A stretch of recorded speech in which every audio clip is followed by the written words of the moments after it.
Item ಯಾವುದೇ ಇರಲಿ try ಮಾಡಿ ಆಚಿ ಚಿಕನ್ ಮಸಾಲಾ. ಆಚಿ ಚಿಕನ್ ಮಸಾಲಾ. ಮತಪಟ್ಟಿಯಿಂದ ಹೆಸರು ರದ್ದಾದ್ರೆ ಸಿಗಲ್ವಂತೆ ಗ್ಯಾರಂಟಿ ಯೋಜನೆಗಳು. ಇದನ್ನ ಮುಖ್ಯಮಂತ್ರಿ ಡಿ ಕೆ ಶಿವಕುಮಾರ್ ಹೇಳ್ಬಿಟ್ರು. ಗೃಹಲಕ್ಷ್ಮಿ, ಗೃಹಜ್ಯೋತಿ ಸೇರಿ ಯಾವ ಯೋಜನೆಯೂ ಕೂಡ ನಿಮ್ಗೆ ಸಿಗಲ್ಲ ಅನ್ನೋದನ್ನ ಮತದಾರರಿಗೆ ಹೇಳಿದ್ದಾರೆ.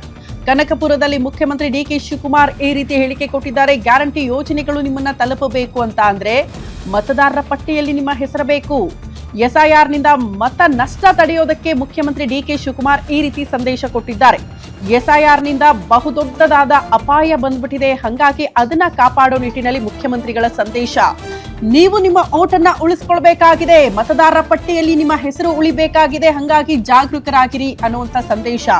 ಒಂದು ವೇಳೆ ಓಟ್ ಉಳಿಸಿಕೊಳ್ಳದಿದ್ರೆ ಸರ್ಕಾರದ ಯಾವ ಯೋಜನೆಗಳು ಕೂಡ ನಿಮಗೆ ಸಿಗಲ್ಲ, ಯೋಜನೆಯ ವಂಚಿತರು ನೀವಾಗ್ಬಿಡ್ತೀರಿ.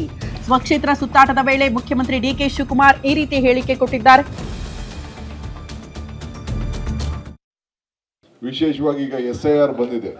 SIR ಅಂತಂದ್ರೆ ನಿಮ್ಮ ಮತದಾನದ ಹಕ್ಕನ್ನ ಮತ್ತೆ ಪರಿಶೀಲನೆ ಮಾಡ್ತಾರೆ. ಈಗ ನೀವು ಯಾರು ದಾಖಲೆಗಳನ್ನ ಕೊಡ್ಲಿಲ್ಲ ಅಂದ್ರೆ, ಯಾರು ಮತ್ತೆ ಅರ್ಜಿ ಹಾಕೊಳ್ಳಿಲ್ಲ ಅಂದ್ರೆ ನಿಮ್ಮ ಮತವನ್ನ ಹಕ್ಕನ್ನ ಕಿತ್ಕೊಳ್ತಾರೆ. ಯಾರ ಬೆಂಗಳೂರಲ್ಲಿದ್ದಾನೆ ಅವನ್ ಫಾರಂ ಸೈನ್ ಹಾಕ್ಲಿಲ್ಲ ಅಂದ್ರೆ ಹೋಯ್ತು.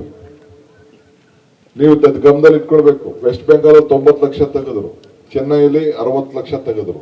ಏನಾಯ್ತು ಸರ್ಕಾರಗಳು? ತಾವೆಲ್ಲ ಯೋಚನೆ ಮಾಡ್ಬೇಕು. ಆದ್ರೆ ನಾನು ಅದಕ್ಕೋಸ್ಕರ ಎಲ್ಲಾ ಪಾರ್ಟಿಯವರು, ಯಾವುದೇ ಪಾರ್ಟಿ ಇರ್ಲಿ, ಅವರೆಲ್ಲರ ಮತವನ್ನ ಹಕ್ಕನ್ನ ಕೊಡಬೇಕು ಅಂತೇಳಿ ಅಧಿಕಾರಿಗಳಿಗೆ ನಾನು ಹೇಳಿದ್ದೇನೆ. ತಮಗೂ ಕೂಡ ನಾನು ಹೇಳ್ತಾ ಇದ್ದೀನಿ, ಎಲ್ಲೇ ಇರ್ಲಿ, ಎಲ್ಲೇ ಕೆಲಸ ಮಾಡ್ತಾ ಇರ್ಲಿ, ನಿಮ್ಮ ಊರಲ್ಲಿ ವೋಟನ್ನ ಇಟ್ಕೋಬೇಕು. ನೀವು ಅವ್ರ ಓಟು ಇಲ್ಲೇ ಇಟ್ಕೋಬೇಕು. ವೋಟ್ ಇಟ್ಕೊಳ್ಳಿಲ್ಲ ಅಂದ್ರೆ ಆ ಮನೆಗೆ ಏನು ಹಕ್ಕಿ ಸಿಗ್ತಾ ಇದೆಯಲ್ಲ ಅದು ಕಡಿಮೆ ಆಗ್ತದೆ.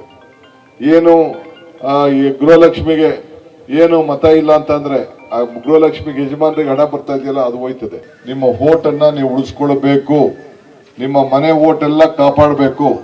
ಮಾಡ್ಕೊಳ್ಳಿಲ್ಲ ಅಂತಂದ್ರೆ ಎಲ್ಲ ಹಕ್ಕನ್ನ ಕಳ್ಕೊಳ್ತೀರಿ. ಸರ್ಕಾರದಿಂದ ಏನೆಲ್ಲ ಸೌಲಭ್ಯ, ವಿಡೋ ಪೆನ್ಷನ್ ಇರ್ಬೋದು, ಓಲ್ಡ್ ಏಜ್ ಪೆನ್ಷನ್ ಇರ್ಬೋದು, ಜಮೀನ್ ಸೈಟ್ ಕೊಡೋದಿರ್ಬೋದು, ಮನೆ ಕೊಡಿರ್ಬೋದು, ಯಾವುದೇ ಇರ್ಬೋದು, ಆ ಹಕ್ಕನ್ನೆಲ್ಲ ಕೂಡ ನೀವು ಕಳ್ಕೊಳ್ತೀರಿ. ವಿಶೇಷವಾಗಿ ಈಗ SIR ಬಂದಿದೆ. SIR ಅಂತಂದ್ರೆ ನಿಮ್ಮ ಮತದಾನದ ಹಕ್ಕನ್ನ ಮತ್ತೆ ಪರಿಶೀಲನೆ ಮಾಡ್ತಾರೆ.